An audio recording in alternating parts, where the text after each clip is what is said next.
करवा चौथ का व्रत कार्तिक मास की कृष्ण पक्ष की चतुर्थी को रखा जाता है।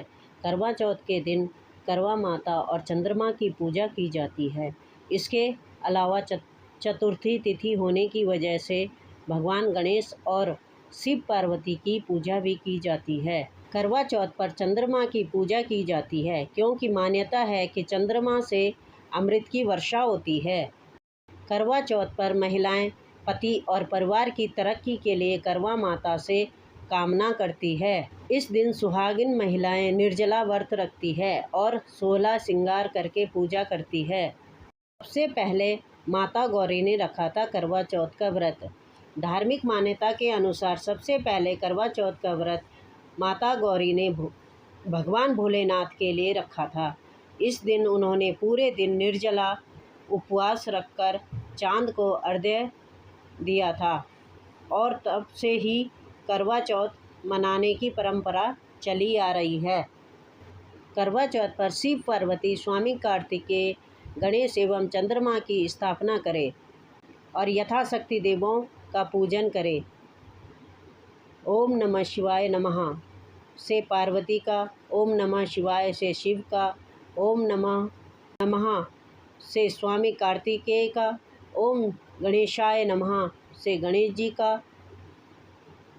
तथा ओम सोमाय नमः से चंद्रमा का पूजन। सायकाल को चंद्रमा के उदित हो जाने पर चंद्रमा का पूजन कर अर्घ्य प्रदान करें।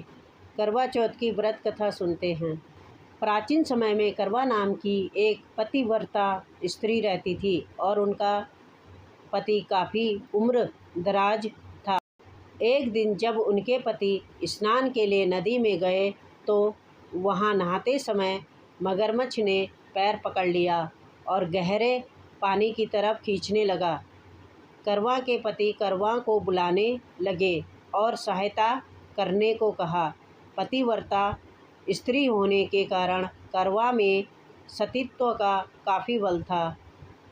करवा भागकर आई और सूती साड़ी से धागा निकालकर अपने तपोबल के माध्यम से मगरमच्छ को बांध दिया। सूत के धागे से बांधकर करवा मगरमच्छ को लेकर यमराज के पास पहुंची। यमराज ने कहा कि हे देवी, आप क्या कर रही है और क्या चाहती हैं? करवा ने कहा कि इस मगरमच्छ ने मेरे पति के पैर पकड़ लिया, इसलिए आप इसको मृत्यु दंड दें और नरक में ले जाएं। यमराज ने कहा कि अभी मगर की आयु शेष है, इसलिए समय से पहले मृत्यु नहीं दे सकते। करवा ने कहा कि अगर आप मगरमच्छ को मृत्यु दंड देकर मेरे पति को चिरायु का वरदान नहीं देंगे तो मैं आपको अपने तपोबल के माध्यम से नष्ट कर दूंगी। करवा की बात सुनकर यमराज और चित्रगुप्त चौंक गए और सोच में पड़ गए कि आखिर क्या किया जाए। तब यमराज ने मगर को यमलोक भेज दिया और करवा के पति को चिरायु का आशीर्वाद दिया। चित्रगुप्त ने भी करवा को सुख समृद्धि का आशीर्वाद दिया और कहा कि तुमने अपने पति की प्राणों की रक्षा की है, उससे मैं बेहद प्रसन्न हूँ। मैं वरदान देता हूँ कि आज की तिथि के दिन जो महिला आस्था और विश्वास के साथ तुम्हारा व्रत करेगी, उसके सौभाग्य की रक्षा मैं स्वयं करूँगा। उस दिन कार्तिक मास की चतुर्थी तिथि थी, जिससे करवा और चौथ का मिलने से इस व्रत का नाम करवा चौथ पड़ा। ओम श्री गणेशाय नमः।